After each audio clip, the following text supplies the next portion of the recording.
Go and join that Ewan. You can join. Just through the event. I'll send you the link. Hello to all those who've joined us, which is probably no one necessarily done. Is it on them? Do we need to be in the same Where is it? physical space? It's just a customer screening. It's too bright. It's way too bright. Hamish stole the last bit of shit. Yeah, no. Well, I just the last second decided to I move. just do barbecue on. Doing barbecue.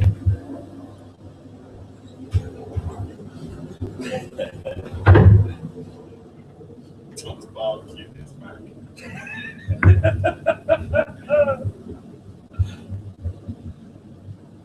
You really can't see anything. This is actually the Aussie working stand-up desk. That's right. It's quite handy. I brought my utensils.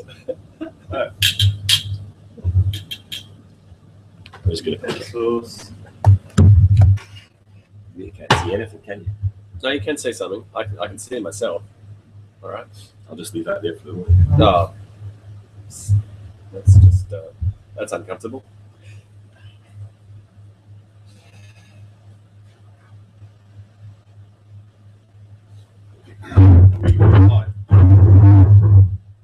Yeah, I think so. I don't really know what's happening.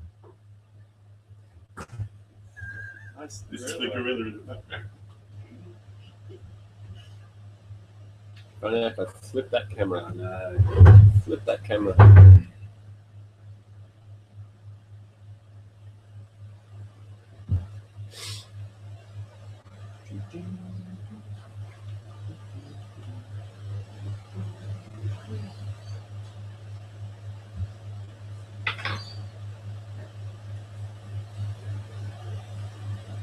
On your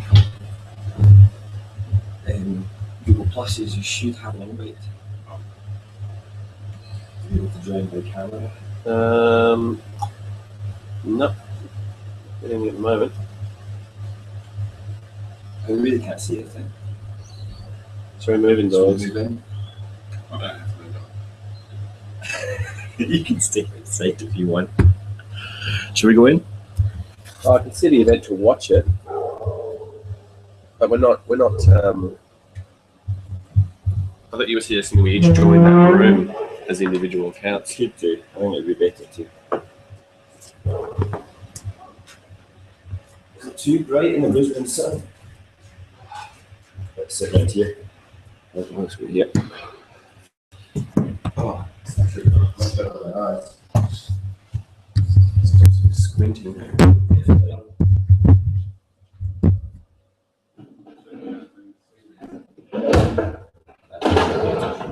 Is it better to flip it the other way, have the camera running down the table from this end? Yeah.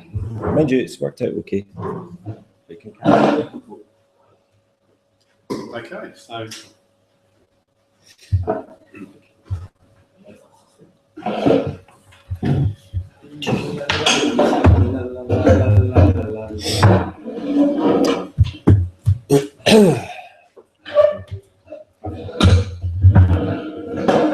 Morning, everyone. Morning.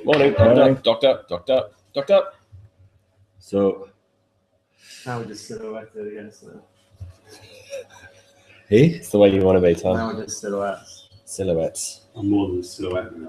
Maybe not. You are the Dark Knight. Nothing more. Should we put the Mac the other way? It's just It's nice. Yeah, it's nice to have the view of it. I'll turn the light on. Cut it out of the picture now. I could come into it if I wanted to. Oh, mate. That's better. Just aim it. Yeah, right there. Right. Right, no, that's perfect. Right. Pete, why don't you go into head of the table? That'd be good. If you sit here, Pete, then I'll. Yeah, that's be nice, wouldn't it? Come on, take some orders. Get up the Some emails. God's sake. end. 20 emails ready?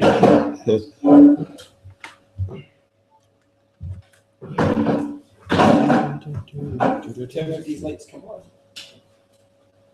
Yeah, the one that says table. That one. It's early here. Jet lag's kicking in. Finally.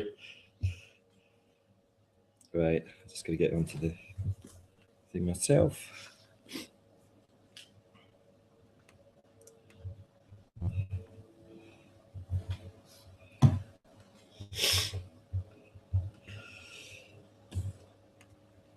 If you could push that YouTube link out to your networks, that would be good. Click yes to join it.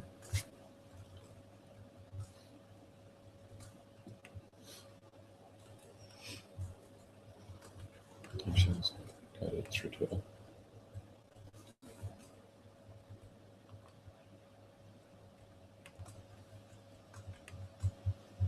I can't find that. No? The link anywhere. You Okay. guys tweeted it out, so it's there Oh, in the chat. Just retweet that. The event page I can email to you if you want. no, yeah, fine. From the, if it's on the Twitters. It's just the YouTube link though, it's not the Google event. Did you invite us on the Google Plus? I thought I had, but Can't see it. 2 seconds.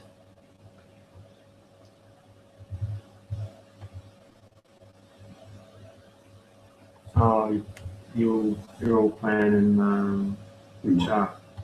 You got it in chat? No, That's it now, just come through. Okay, 1 second. Oh, there it is. I'll just say with my chat. Testing out this bandwidth.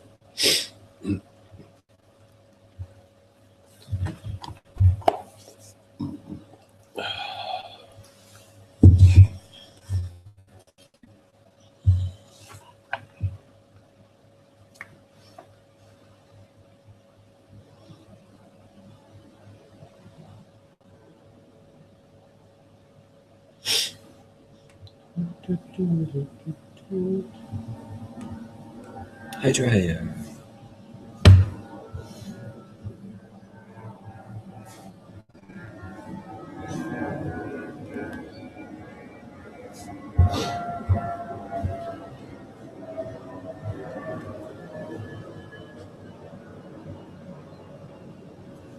how do you start the hangout and actually take part in it? I need to invite you from here. Hold on. Oh, 1 minute to go until we start this. Oh, that's just watching it. It's just watching it. I'll hold on. Here we go. I thought I'd added us through. I hadn't. Close it. It's like some sort of mafia criminal, like hidden away in Brazil. Island Brand, Ronnie Biggs.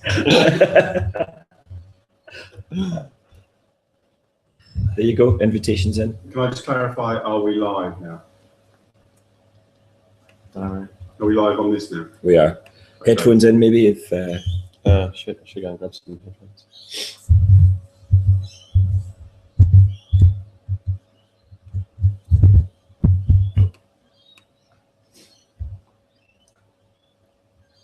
I can't join the call. That's great.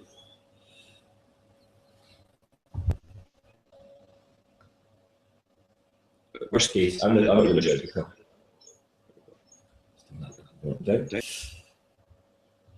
And so the first question is going to be the second. Hamish is in. There he is. Can you change your input? Oh no, you can leave. Problem is, I tried picking up the audio, remember? Yeah, that's all right. I'll just turn my mic off. Turn his mic off. And then Oh, wait, where else? we're about that play.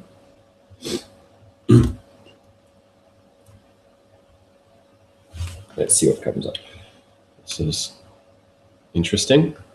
That's the first for everything.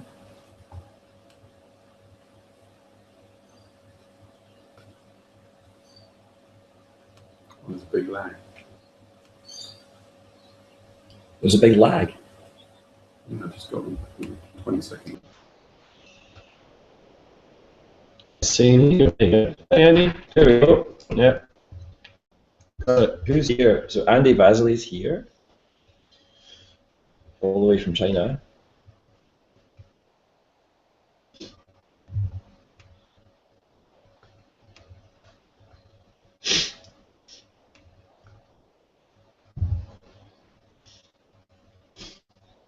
Matt, is someone talking about the teach me before we see that?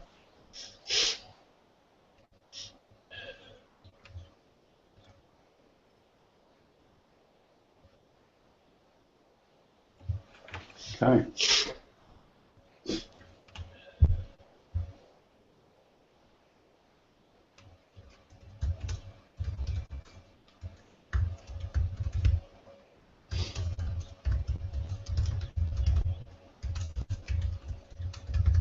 Tom, are you here?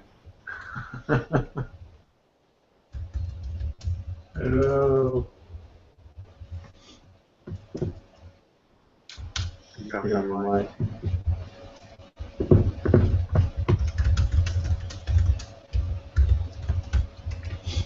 That's the thing about this. I was convinced it was in the evening because for me it's always in the middle of the night. I can't imagine waking up on a Saturday morning and getting out of bed, maybe staying in bed to lose. Is that what you do? That's my first question. Is the education chat. What's that? Did you get out of bed? They don't have Did to you do do this? It's a nice thing about Feel sorry for the other half. We just need to make sure all of our mics are not muted. Well, you're listening. mine is. No, yours is not muted. Mine is. And maybe you have to type answers as well. Yeah, no, but isn't that the idea that we all talking to that about? You're talking to that one, so you turn your microphone off. Yeah.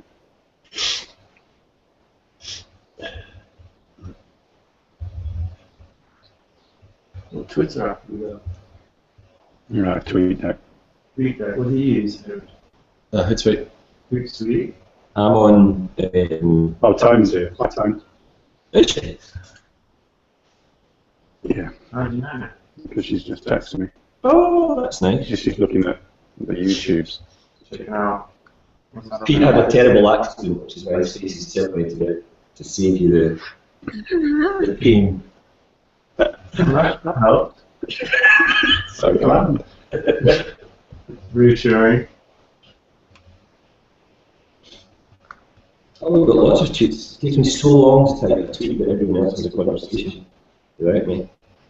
The best Story of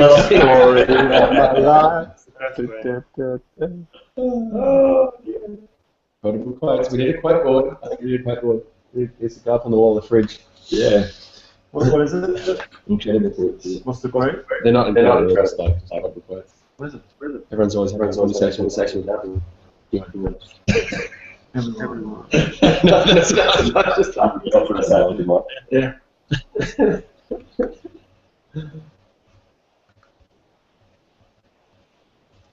Okay. We had our first question, yeah?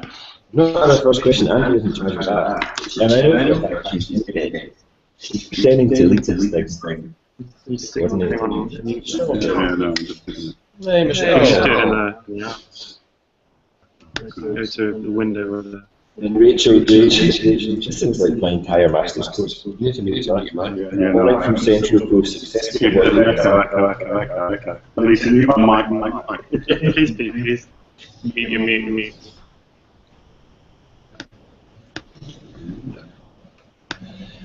Good stuff. I'm still trying to work it. Just post a tweet.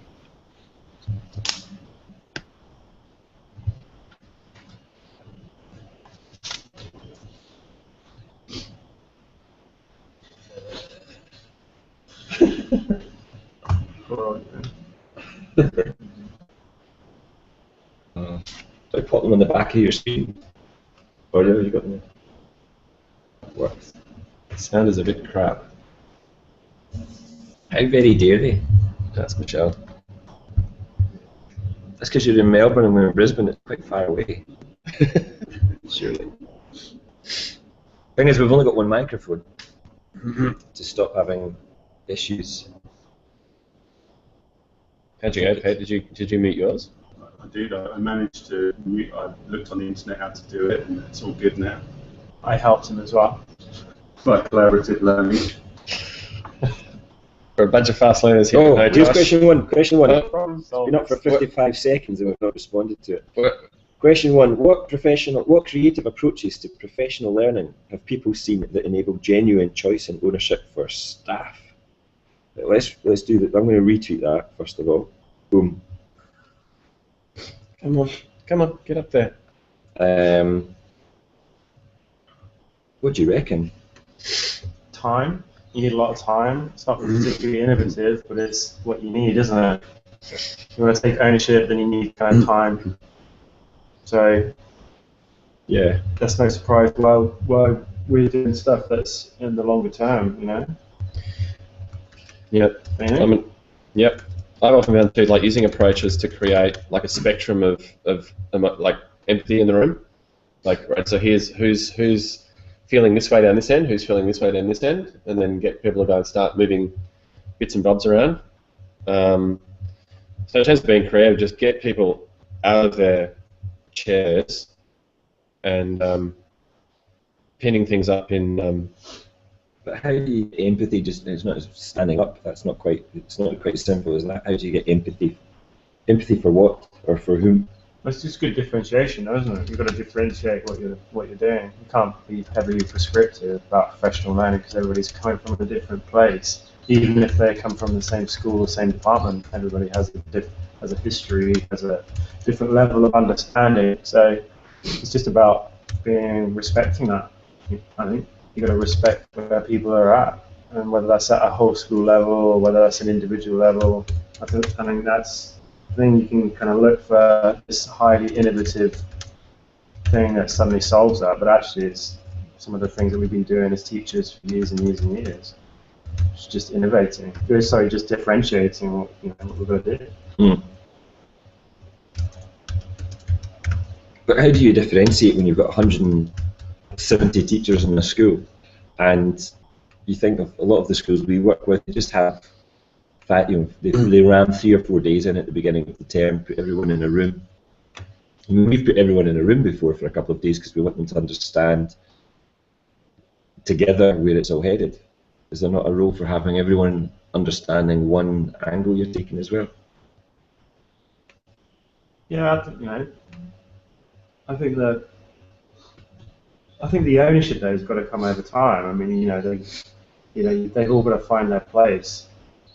And I think, to be honest, I think sometimes professional learning can suffer from being too prescribed, which basically means that it's just this way or the highway. You've got Joe back home saying, not a lot. I run a fortnightly voluntary 1 hour CPD for staff, usually in technology. Staff can attend as many as they want, but that's kind of like the flip side, because often the people you really want to engage are the folk who wouldn't choose to turn up to a voluntary 1 hour session. Yeah. Yeah. I mean, choice is just doing it in as many ways as you can, I suppose. If you're in school, being able to give people access to it at their own pace and their own time, but also in time, as in face-to-face sessions, short, longer things, more formal opportunities as a whole group to learn. Mm. Yeah. I just think it just all boils down to, in terms of, you talk about student ownership, it's exactly the same conversation you talk about adult learning in terms of ownership. It takes time to be able to develop that sense of responsibility that you've got to grapple with if you're you're learning. Pete, what do you reckon? Because Pete's the guy you're the one that spends most time thinking about how to plan teacher learning. I think the bottom line is, if you want choice and ownership, you've got to have a mechanism for sharing that's embedded into the DNA of your school. So that sounds sort of counterintuitive, but I think that the idea of having clarity of your sharing mechanisms then allows kind of freedom of choice, because it's going to then feed back into the whole ecosystem. And so if you look at like Dylan Williams' 35-page masterpiece on developing learning, teacher learning communities and formative assessment, he has a really clear mechanism that's simple, low-key, small steps, accountable, supportive, and within that, one of the key elements is then that they have choice as well, but it's the mechanism that kind of frees up the choice. So in Dylan Williams' piece, it's the process, if you like. It's the common factor, but the choice is in what you choose to do. Yeah. But it's not total choice, because he says as well it's got to be aligned to what we know makes. Yeah, because he talks about death by lethal mutation. You know, it's kind of, you give people so much choice, then they kill the kind of the general thing. Would you call that? Death by lethal mutation, he calls it. Is that the paradox of choice that you've talked about a lot, even before? Yeah. Like almost too many choices. Yeah. But it's the thing where someone says, I'll give you the example is, oh yeah, we do design thinking. You look at it and you go, no, you don't. It's some okay inquiry, but it's not the deep empathetic stuff. It's not really a prototyping culture. Kids are still producing one draft of work. And so and then what happens is other folk think that's what it is that you're trying to do. I think the thing that I think we've seen in some of our work here in Australia is when the staff start to create bunker rooms. So we've seen some of the schools. Did you call that? Sorry. Bunker rooms. Sorry, I missed it. What did you think I said? Holy moly! Quit that one. Anyway, I actually just, my point was, instead of calling them a bunker room, I actually suggested the schools call them debunker rooms, because essentially they created a space where staff can pop up thoughts and messages on a particular topic, share information and data they're gathering, and it actually starts to break down what everyone thinks in terms of the school culture about that particular issue. So we assume that professional learning has to be everyone there in the room, right, let's talk about this issue, rather than actually creating simply a visible space in the staff room or in a bunker room, if you can make it work, where staff can start to share thoughts, information, articles, literally, I mean, they're unpacking the issue a bit before everyone rushes in to kind of say, right, well, here's how you solve it. We're into the second question, which is already, it's kind of relates to the first. What are the first steps in cultivating an innovative culture in a learning community? I hate the word innovative culture, I have to be honest. Why? Because it's one of these, I always, when working with school strategy, the first thing I try and do is strip out the ologies, the isms, the ivities, and this is one of the, it's almost an ivity. It's just one of these words that's so loaded and means nothing to anyone. When people see the word innovative, they think it means it's got to be shiny new all the time, when actually innovative can be getting the nuts and bolts absolutely right, if you've not had them right before. It's this idea of sort of applying new to whatever it is you're doing. What about if we rephrased it slightly and just talked about the kind of first steps in terms of just trying stuff? Yeah. What would that actually be? What's the first steps in helping everybody in a school try stuff? You've got to find out what it is you're trying to fix, what you're trying to, or the opportunity you're trying to build on. I think that's the first thing. I was a victim as well. I was the pusher of ideas before, particularly with technology, where it was just because it was shiny and new. Managed to get I won this teaching award, and they gave me a bunch of money to go off and try something new in technology. It was the worst possible way that the Scottish Government could have encouraged innovation, because the minute you give someone money, there's this pressure to succeed. And so I spent the money on an interactive whiteboard to disprove that they worked. I just didn't think they added anything to learning, and confirmed what I thought. But if I used that money for professional development, if I'd used that money to tap into networks, it would have been so much better spent, but I wasn't allowed to. I was told to spend it in kit. So this was, that's 12, 13 years ago, and I'm not sure it's changed. When we throw hardware, when hardware becomes the main central thing of learning, and that's what you see when you go to most educational conferences, it's a trade show or an exhibition show, all about stuff. And unfortunately, not talking about stuff is maybe a little bit more tricky. Talking about pedagogy is less exciting sometimes, but that's actually what you need to do. Andy's just asked if we could just clarify who's talking as we share. They could tell Ewan's voice, everyone else just. Oh, we should have done introductions. So Peter's at the end. Peter's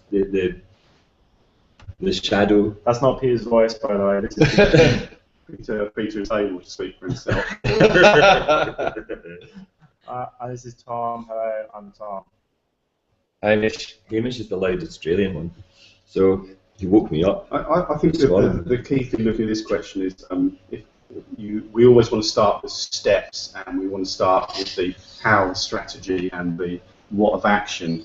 I think the crucial thing, the very first step in cultivating this kind of culture is knowing why you're doing it and having an utter clarity of vision, because that's actually the thing that drives behaviour and drives action. So without that, then you just have a load of steps that will never come together in a culture. I think so. For me, the first step always is starting with why, Simon Sinek style. Yeah, I would add to that. This is Tom. Hello, I'm Tom speaking now.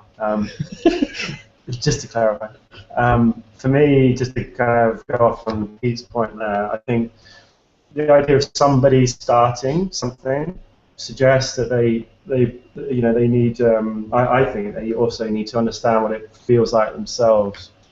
They've got to have a really strong understanding of what it feels like to take risks, and often we want our people within us organisations to do that. We want them to be pushing their practice, but I think we've got to understand what that feels like ourselves a little bit. I think that helps. It's not, perhaps maybe it's not exclusive and it's something that's unique, but I think that we need to have a deep understanding of what it feels like ourselves if we're going to encourage other people to do that, or indeed we're trying to instill that within an organisational culture. I think it's interesting when we do professional development stuff, sometimes the leadership team don't come along.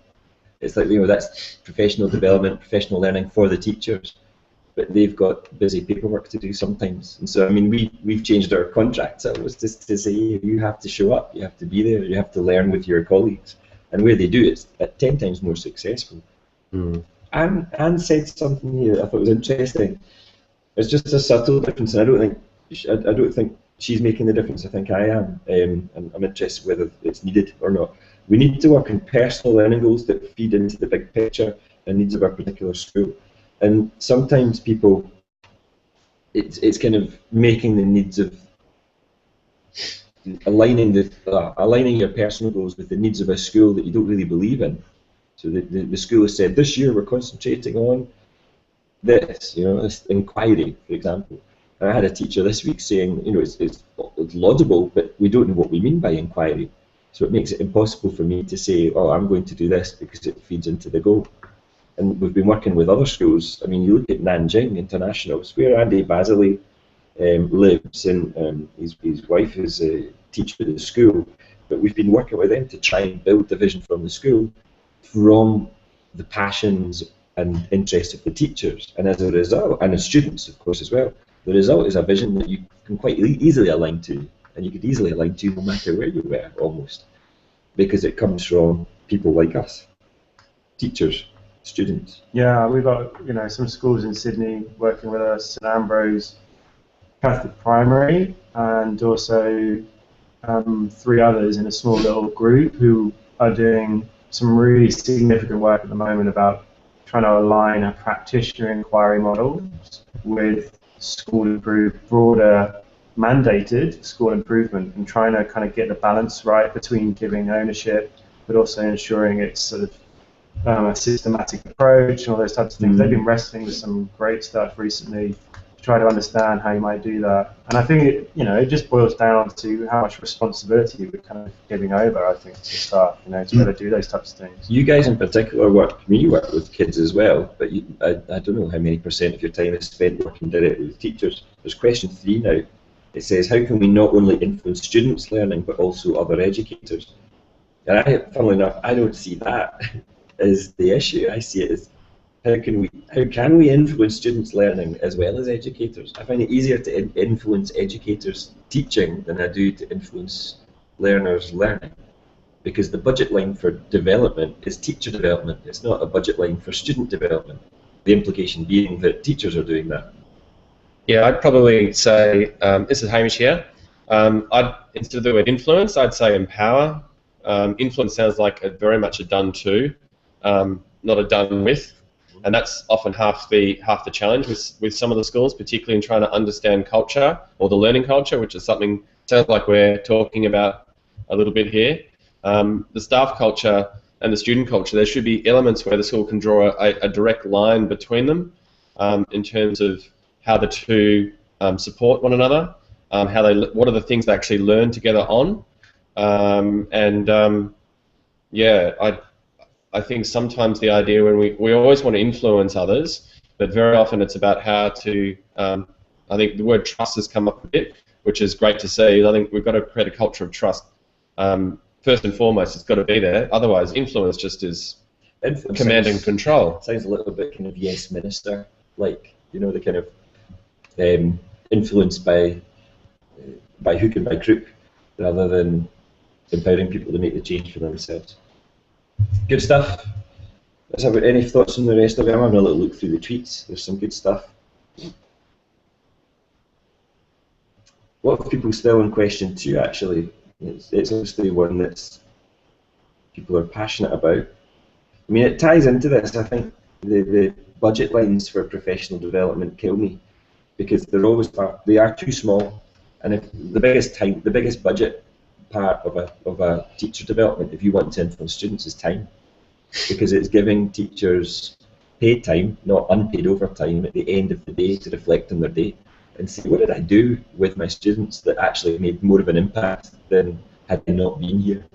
Because if things are a priority, then that becomes a priority. That's, you know, like we were just describing some of the Sydney school that doing some stuff with a new model for practitioner inquiry they put in some time behind it and resourcing it properly and giving people a chance to actually do that work with the right type of energy. You know, schools need to be able to back up an expectation for and a desire to, you know, give greater responsibility to their staff with time to be able to kind of go and do those things. You know, it's like the single most referenced block or obstacle to any type of curriculum or any type of change. Just people saying I don't have time to do it. It's like, well, leadership needs to kind of step up and say, you know what, I'm going to make time for it. I'm going to make time for you. I'm going to give you every opportunity to do this as well as you possibly can, because this is something we value.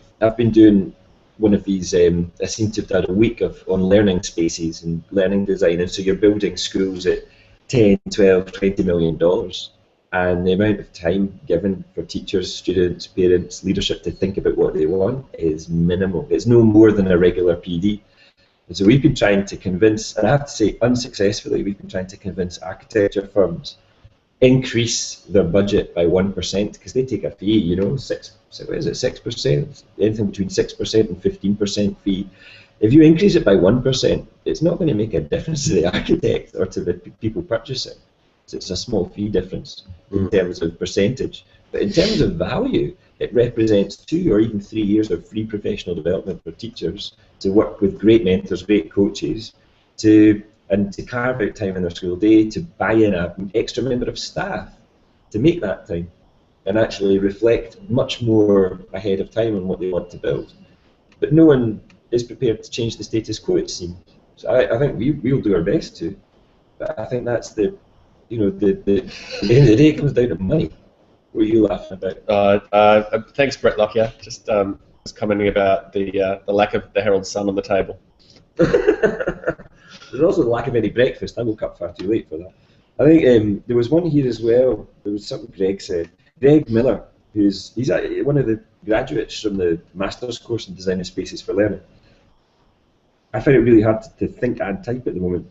I think between us we're capturing what everyone else is saying. I hope we are. The vision grounded in preparing students for the world awaits them will likely align with most teachers' passions. And I'm not sure about that, because I've seen so many teachers disagree on what kind of world does await our learners. You know, especially teachers who've not worked outside schools and teaching, and who are maybe married to another educator, like most of us seem to be. It's really challenging to understand just how tricky to navigate this world is. and how entrepreneurship is at the heart of so much as well, being able to sell yourself as much as anything else. Am I making a minor point, or is it vaguely interesting? Yeah. Just letting it sink in, my friend. Quick, he's racking up the quotes. Man. He's racking up the quotes already. You're doing really well, Ewan. Congratulations.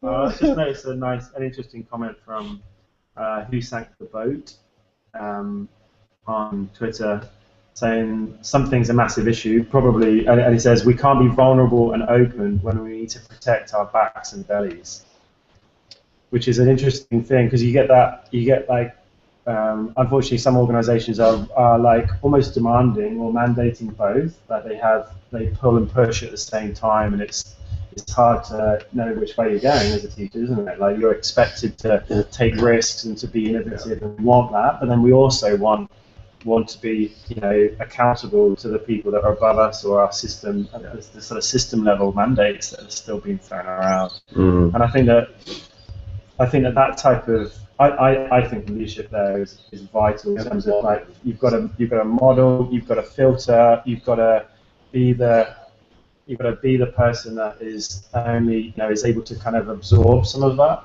be the group that absorbs that, so that it allows your kind of teaching teams and the staff within your organisation to be able to kind of like really make those leaps and bounds as needed. I've certainly experienced that personally on a level, where a principal really, absorbed quite a lot that was mandated within the system, and it freed people up to be able to do what they did best, And he actually definitely saw his role as that, somebody who was kind of like a conduit, I suppose, for those things, and he wasn't passing everything down, It wasn't. We didn't know, everything, all of the different pressures, and it just maybe freed us up. I certainly see that it's a complex but important role in terms of what we're doing here. So we don't feel that we're pulling and pushing at the same time for teachers. We're giving them the quality time, valuing that, but also ensuring that they are freed up to do what they do best. Yeah, I think leadership's crucial in that if you have leaders that project and push everything down to teachers, it's that whole idea of, if everything is a priority, then nothing actually is, and it's the kind of the function of leadership is to agree on what those priorities are, and then give them time, particularly time, to make them happen. I think there's something worth. The question is around how can we influence other educators as well, and that's important. And I think the ones, when you look at the schools that really influence other schools, they have this laser-like vision of the way things should be. And it might not be a laser-like vision you agree with, but at least they're agreed on what it is they're doing and how they do it. So you've got, some of the schools we work with are doing that. American school in Japan has created a laser-like vision around using design thinking through its entire curriculum. And so you get amazing Shakespeare and mathematics lessons taught in that way. Although they'll also say, you'll find pretty regular kindergarten lessons in the school too. It's not to say that they've got there yet. I don't think anyone would say that. But by having the vision in the first place, it's influencing other schools and other teachers. If you look at Nanjing International, their vision around inclusion is, I think, one of the most ambitious in the world. Because it's, this is a private, independent school saying, actually, we want to be the most inclusive school. They want to define what inclusion means in this context. So again, you might not agree with a private school being the people doing that. You might say there's already great practice in the state sector, why is this important? But for that sector, it's laser-light and important. And then again, the laser-light vision of Newlands Junior College in Glasgow that says having an apprenticeship is as valuable as going to university. It doesn't believe every child's best route is going to university. And being clear and laser-light in that is like Vegemite or Marmite. You either love it or loathe it. And in Scotland, unfortunately, I was at a dinner of head teachers in Scotland, and people were so angry, actually, about the idea of private money being involved in supporting education, and especially private money solving a problem that Scottish education failed to solve 45 years ago. So there's that laser-like vision often leads to people also disliking your vision as much as loving it. But I think that's better than having some Magnolia version. Well, of, to be honest, that's a good measure, isn't it? Seth Godin wrote recently about doing work that matters and the crowd will jeer. You know? Yeah. There's that point where you realise you're actually onto something. Is when you're not just doing something for everyone, you're doing something for someone. Which I think is a really interesting thing. But it looks like question 4's come up. You read that one out. I'm just going to capture. Could I just summarise just question 3? Winston Sakurai, I think, how can we influence students' learning and other educators? His answer for me is just really, really cool. Share as much as you can, build relationships, work on projects together. And I think being open to do that with other educators is probably, if you do those 3 things, then you're probably on the way to doing that. Thanks, Winston. That's brilliant. So, question 4 is: how can schools think creatively to create space for collaborative staff learning? So yeah, just looking at the processes to help schools to find creative solutions. I think we're actually grappling with some of this with teachers this week in Melbourne. I had a few workshops this week. We were looking at some ways that staff can work together, and a few teachers were working on a few things. And certainly some of the ideas that they generated about working using Google Docs or having a physical space, for them was still like a really big idea, because they hadn't got that, And for some schools, working collaboratively is just a default setting, But for so many, those silos still exist. They still work separately in small teams. They don't physically interact as much.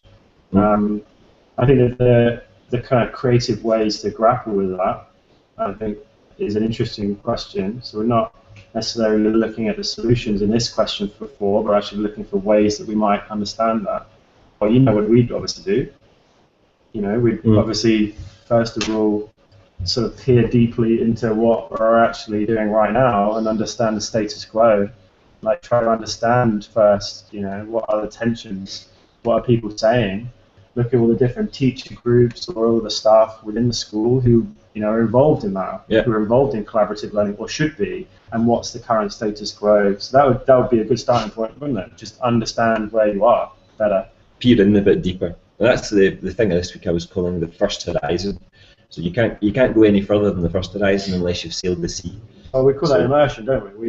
We immerse ourselves in that, whether it's a school-based problem or the start of a topic in curriculum. It's, to begin with, you've got to deeply understand what it is that what you currently have. Because all too often, what we do is we jump to solutions based upon the wrong problem.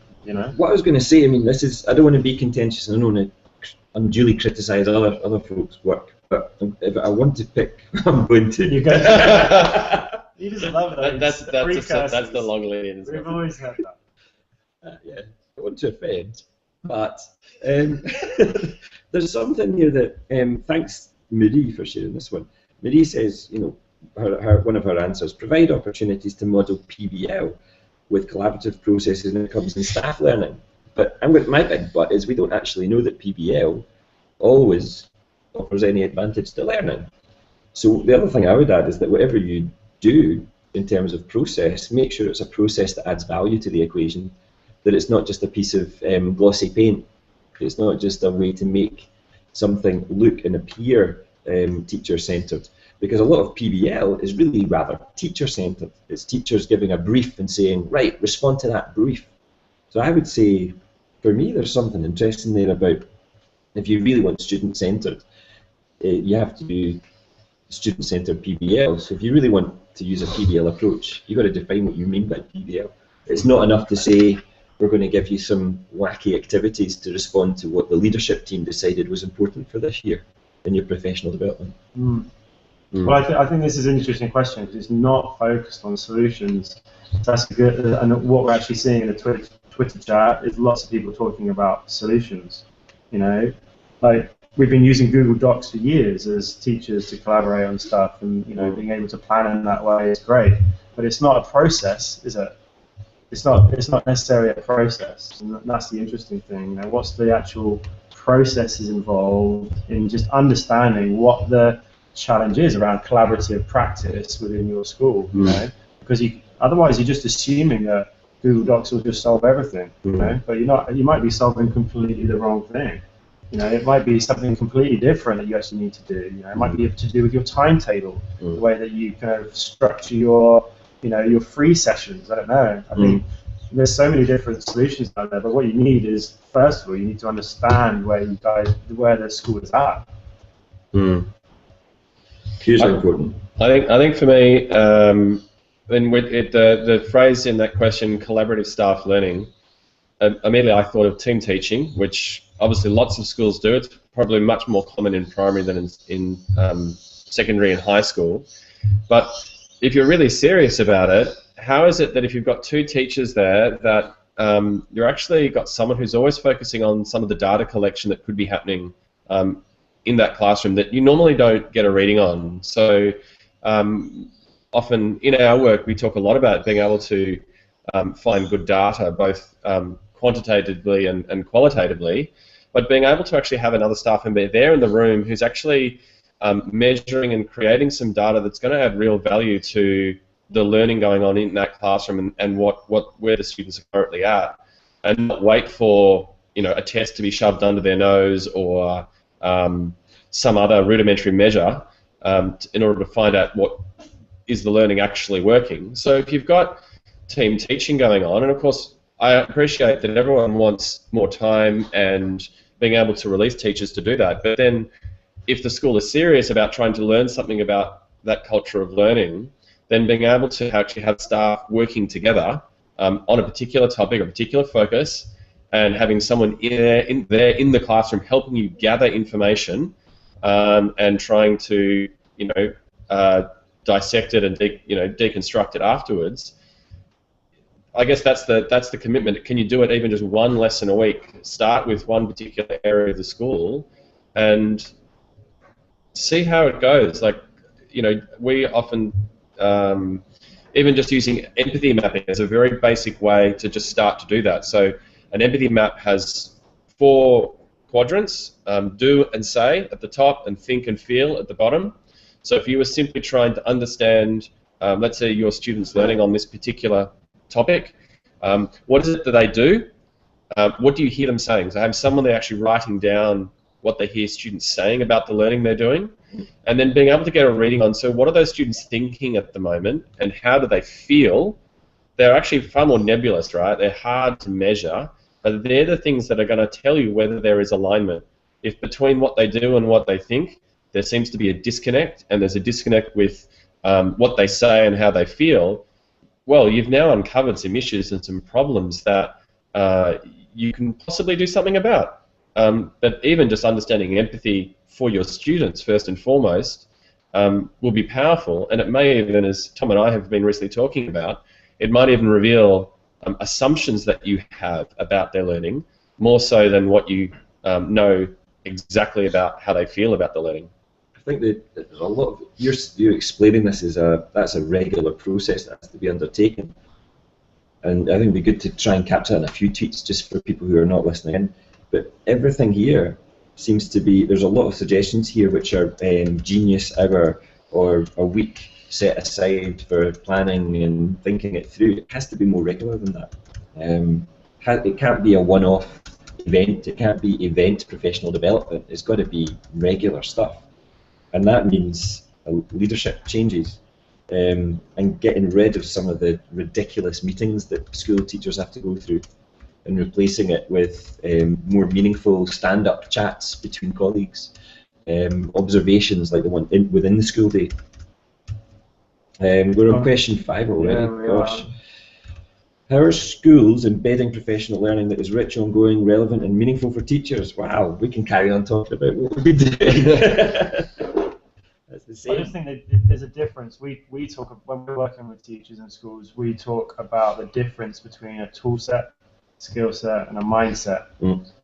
And so this kind of gets to the heart of it. If we're talking about learning in its complete form, whether that's professional learning or whether that's student learning, then you can split those things up. I could have a tool to help me, or a small solution, but actually if you don't have the skills to be able to make the most of that opportunity, then its potential falls short. If you don't have the right mindset that then encompasses and wraps up the skills that you're sort of flexing as well as the tools that you're using, then again, you don't get the same traction in the long run as you would. And we always talk about mindset being something that's a constant. The tool set and the skills are more likely to change, especially the tools. So I think as teachers, we want to solve stuff. You know, we actually, you can see it all through the chat here for question 4 and for question 5. You know, people want to solve stuff. They have ideas for doing things, which is great. But actually, the long road of actually changing the way we think about learning professionally, the way we think about professional practice is much trickier. You know, it's much trickier and more. It's much more significant, that type of work in the long run. Don't you think? Yeah, it's I'm just writing here. It's the ungoogleable element of change. You can learn tool sets out of a book. You can learn skill sets through some event-based PD, an hour here, twilight there. But mindsets is about leadership, teachers, and students, frankly, working together all the time to make a shift. Well, that's the thing. It's a consistent thing. It's the constancy of it, you know. And I actually do think, in many ways, you know, we've all experienced that through the way that social technology has influenced the way that we learn. I certainly have, you know. And I, you know, it's like since 2007 I've been using Twitter to learn. But I think what there's things that it's a tool.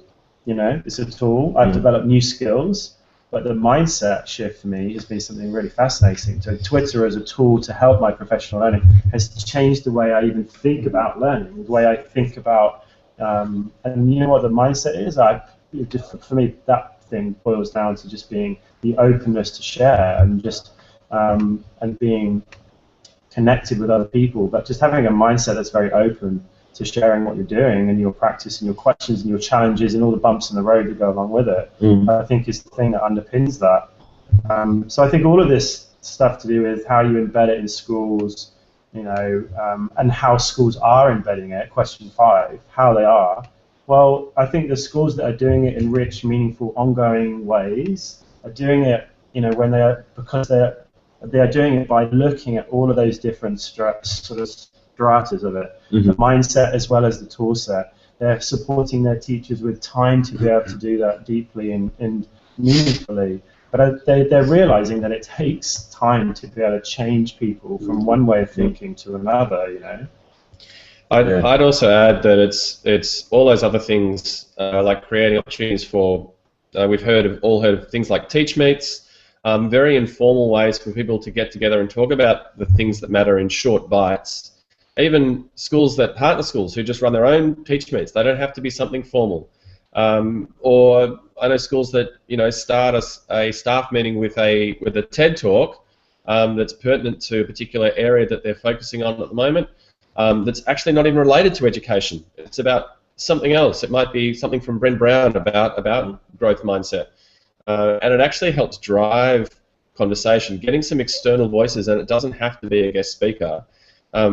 Can just create that ongoing professional learning where people sit down and half the fun is just curating those talks, but also being able to then help that drive conversation about, okay, so what would we do about it? What are we doing in the school, and what could we do about it? I think also, in summary, I like Dylan William again on this whole thing about PD. He talks about thinking about content first and then the process. So, and we do it the other way around. We think it's a conference is the answer, training is the answer, what do we want to learn? And I think actually we need to think about what is this rich and relevant, meaningful piece of learning that we're doing, and then what is the process we then want to employ. And often it isn't a conference, it's team teaching, or it's, you know, being on the community in Twitter. And so I think content first and then process is crucial in this area. Tom and I wrote a paper years ago now called Tweeting for Teachers, and about that informal professional development you get from Twitter, and the fact that it's so much more powerful than a lot of the very expensive conferences, speakers from different contexts coming in. You know, they offer a certain something, but on an ongoing basis, it's not what's going to revolutionise your teaching, and it's not what's going to change your school substantially. You know, it's funny because Twitter as a tool is often derided. It still is derided. People say, well, I don't know what I would tweet. And it's just a question of they don't know what they don't know. They've not got into it, and they're probably also not really having professional conversations about learning anyway. In the real life, they don't sit around a breakfast table having a conversation about it. So I think you're always going to have a losing battle in some ways with folk who just aren't interested in having those conversations, and every school has them. And you have to start with people who do want to, and then help the others, you know, find alternative employment as one potential route, or you cajole them over time because they suddenly realise, gosh, we're in the minority here. We're the ones not talking about how to do better each and every day. There's also a large jolt. I think a lot of schools think they're doing a good job already and good enough, and we all meet them. We all know that exists. We're lucky that we work with the schools who really want to change and challenge the way things are. But I think if you're trying to make big change, it needs to be so much more than just occasional PD days here and there. It's got to be in the DNA, and it's got to be in the DNA at the smallest level of your school. So, you know, it's not just a case of you almost can't strategize this stuff. It's got to be, you know, whenever we have a meeting, there's a 2-minute share on learning, no matter what. You know, that kind of tiny steps that kind of mirror or signal your kind of intentions. Yeah, I'm just reminding myself of the question: how are schools embedding professional learning that's rich, ongoing, relevant, meaningful for teachers? I think we've covered that one today. Well, that's the thing. It's kind of like they've given them time, they've given them opportunity, they've given them choice, they've backed it up with resourcing in lots of different ways. They've got a vision that people can believe in, so they can align what they're doing to they it. understand why they're doing it. That's a commonly understood element. And you know what they do is the leadership in those schools will stop doing stuff to make time for the stuff that is a priority for them.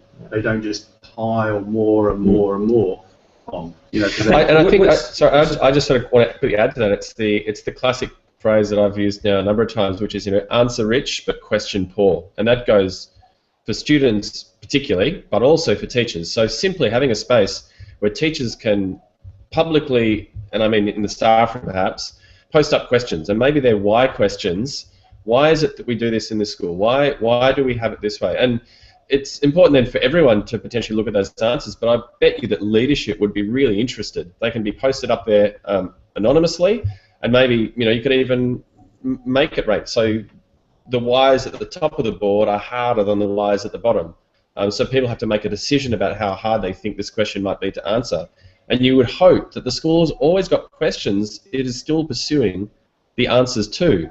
That's the point. If you've got stuff and you've figured out all the answers to everything, then that's just arrogance. The insight is knowing that there's still lots of other questions to solve, but having them there kind of poking you in the side day in, day out will drive good conversation. Shirley, who's a good pal who I've never met, well, I met her years ago actually, but not seen her in all those years, she said, you know, not all events are bad, Teach Meet, Ed Camps, what have you. I don't think Teach Meet is an event. We're on question 6. Oh, okay. I'll keep going with you. It was a key there. I don't think Teach Me is an event. It's a movement, and I will say I don't think Ed Camp is a movement in the same way, because Teach Me has still managed to keep close to this notion that there is no sponsor, there is no foundation board pulling the strings. It's absolutely of the teachers, by the teachers, for the teachers, and that's a different kind of movement. The events are little punctuation marks that bring that movement together face to face. I think that's a hugely important distinction, and the same would go for the difference between a staff meeting and a stand-up sharing session. There's a big difference between the expectations of a meeting and a sharing session of that nature, or Teach Me. Okay, question 6. Is this the last one? Last one. 9 minutes to answer it. McIntosh has impact immersion method, thank you, Doobie, for students entering a topic of study. Project Zero has See, Think, Wonder. How might these tools help faculty slow down, look closely at a problem, develop empathy, and design for the user. Student, faculty, stakeholders. For me, it was going so well until the word stakeholders. I think stakeholders should be shot at dawn. It's a word that's meaningless. Are they the vampire hunters? Exactly, exactly. You like what I did there? Yeah, it's good. Well done. Like bad joke. On saying Yeah, it's vampire. quite a Put good it down and post it. Huh? We'll keep it for later. Stakeholders are only vampire hunters. Yeah. Alright. If you're doing, you know, the immersion, I think actually we've started answering this before. The immersion of methods, they're the tool sets, and anyone can buy books of tool sets to understand how to do it. There's even the skill sets to some degree you can learn through trying it out, through YouTube videos, through getting advice and toolkits and all that kind of stuff. The biggest thing about the approach to immersion is the mindset that comes with it, which is saying, you know, the learning intention for today is not going to be something that begins with, "Hi students, today we are going to learn this." It's about stimulating curiosity in students so that they co-design what the learning intentions are going to be. Project Zero tools are not different to what we do. They're absolutely integral and part of what we do, along with many other. But Project Zero are tool sets, a collection of tool sets that encourage a mindset. But it is a collection of tool sets. That's it, and it's great. I think the key thing in that question, Ewan, was that the piece about slowing down. Yeah. You know, and often and I said it earlier on, that often as educators we are firefighters, we want to solve things, we want to jump to the solution, we want to get to the idea, and we might even, maybe this is the chance for me to deploy that idea I've held onto for a really long time. But the actual imperative to slow down when we're doing this type of work, when we're thinking about change or whatever the type of need is within a school, is vital. They have to, you know, we've got to hold off and stay in that kind of, you know, pondering, trying to understand better state for much, much longer, don't we? Mm-hmm. You know, because I think we naturally have a disposition to try to fix stuff. Sort it. We want to just sort that, I want to fix that, you know, we're going to solve these things, we're going to sort those things out and move on. And I think that it's counterintuitive then, isn't it? Then to sort of say to teachers or help teachers understand how actually just don't jump to that bit yet, you know, let's make sure that we're challenging our assumptions and we're thinking about, you know, is this the right problem and are we heading down the right path? Because all too often, and we've all seen it, schools will like solve something, but it's like a really surface level, and they've not spent enough time just kind of going really deep into understanding the why, you know, behind those Again, that's the core element of using a fixed process like design thinking, which allows you to, as a team, decide on the mindset you want to have at a given moment. So if you say we don't really understand what we're doing, and we're not sure we know we understand what we're doing, that's a big jump. And for in the classroom, it's for the teacher, I think it's less of a big jump than it is for the whole school to say that. I don't know. I think on a personal level, that's still sometimes goes against, you know, what I might personally hold as a pedagogy or something. Well, what's interesting is that, you know, Hamish put this suggestion out saying start a why. Well, teachers posing questions for their staff about the mysteries of school with a kid. You know, teachers love doing this with students, having a wonder wall or something like that. They have no issue doing that. No. I tell you what, that's fundamentally challenging for a lot of schools. And you might be able to put the bit of whiteboard up on the wall in the staff room and put a pen next to it. I'd be surprised if you get questions that are half as good as what students ask in class. And I had an alternative to that. It was I think it was some startup where they were actually, like the CEO started writing, had a shared physical space that they shared with employees, but he wrote up all of the things that were failures. Not working. That didn't work, you know, and just all and it was just littered with things that had gone wrong, you know. Yeah, because that's where you learn. And you know, and it's like that willingness. And there's some great research in nursing, isn't there, in hospitals about the openness to share the things that went wrong, rather than and looking at the frequency of things that went wrong, and that whole difference between those two things. Simply put, it's something that's vital to kind of help teachers think creatively about their practice, is to be in an open environment to be able to share that type of stuff. And we shouldn't be talking about all the great stuff that happens. We've got to learn from the thing. I think somebody mentioned it earlier on, Greg, on the chat, that often we learn the most from when things don't go well. Yeah, absolutely. You know, we all sat here, we could all sit here and talk about lessons that we've taught in the past that didn't go well, and you know, those are the times when we've often learned the most about our practice and about ourselves. You know, so is that the same, and is that true for a whole organisation? You know, I think the other one is that this testing of assumptions is often seen as nitpicking rather than being a healthy pastime. So if you pick up an assumption of a school when you're in it, as a teacher or a student even in that school, or as a parent on the council, it's often seen as being unfair, and you know, why are you criticising us, instead of being part of a process. That's why it's useful to be able to announce we are going to go through an immersion phase. It means we are going to test assumptions, and it's also why schools frankly do need outside help to do it, because it needs modelled by people who don't have a vested interest in the politics of the school. So this week it was hilarious with all these, you know, architects who are used to the brief, and my words were, we need to ditch the brief in schools when we're designing new buildings, because the brief is creating schools that don't meet the purpose that they need to. And there was a sharp intake of breath, but after 2 days people had opened up their minds to maybe questioning why they do it, and then discovered for themselves why the brief is a pretty blunt instrument to design a subtle learning environment. So yeah, I think I'm going to be really honest. It's not self-promotion. It's saying, yeah, outside help actually helps open up that mindset. You need a surgeon to come in with some tools sometimes before the patient can start to heal themselves, if you like. Yeah, Neela's just put out a tweet. Neela Steele, I think I'm pronouncing her name correctly. Yeah. Yes, we shouldn't be giving out a firehouse of ideas to sort and fix stuff. Slow down to understand why. And I'll tell you what we've been doing just last week with the school in Northamptonshire. We're looking at this immersion piece, and what part of their project is to they want to make a dent in the universe. And what we've got them to do is to go through all the school council minutes and all the books where students have written letters to politicians and head teachers, all this stuff, to actually see what's actually been done. And what we found is they're challenging the head teacher about, and they've come to the fact that we often ask kids to do authentic task writing to you know, politicians or head teachers to change stuff, and they never see it.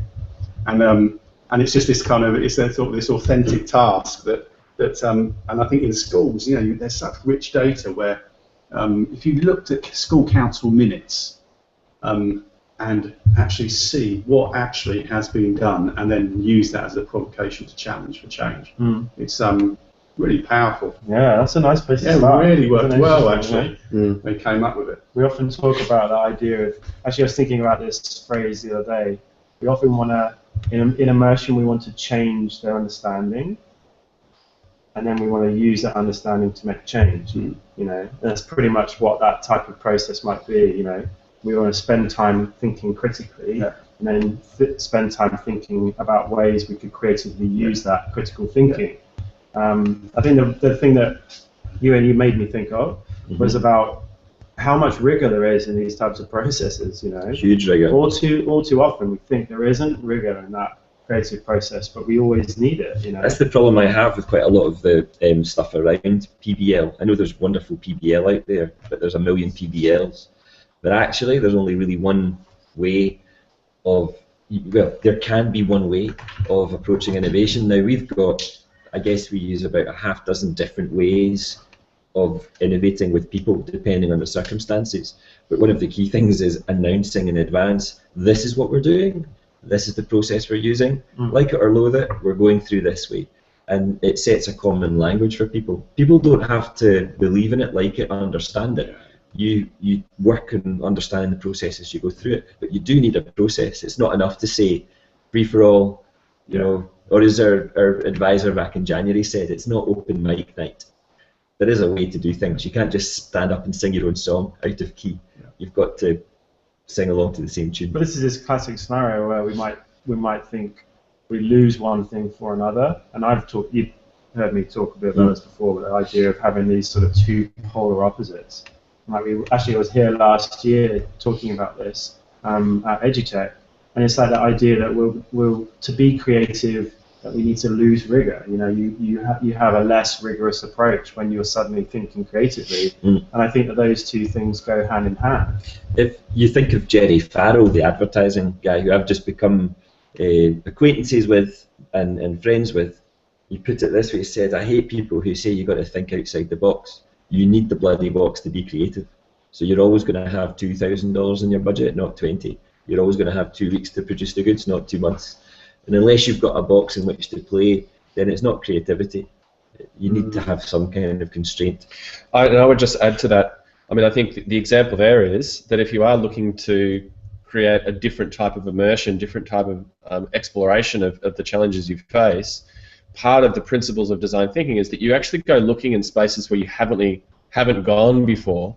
So rather than just going and visiting a whole bunch of other best practice schools or hearing more edu-speak from Educational people, tourism. go and join a breakfast on marketing, or go and hang out with a bunch of people who work in social media, and I think the thing that I've found most in my work, even beyond the work with McIntosh, was simply going and popping up in places where I normally wasn't expected to appear, and I learned a lot from other industries and other networks about what education could learn from them, and actually also teach them. So, yeah. Well, listen, we are absolutely out of time. It's 10:33. We're also out of battery. There's 1% left here. Okay. So I'm going to stop the broadcast. Thank you all for joining us here. We'll see you all on Twitter. This is Ewan, Hamish. Hello, Tom. and Peter. Bye-bye. We'll catch you soon. Bye-bye.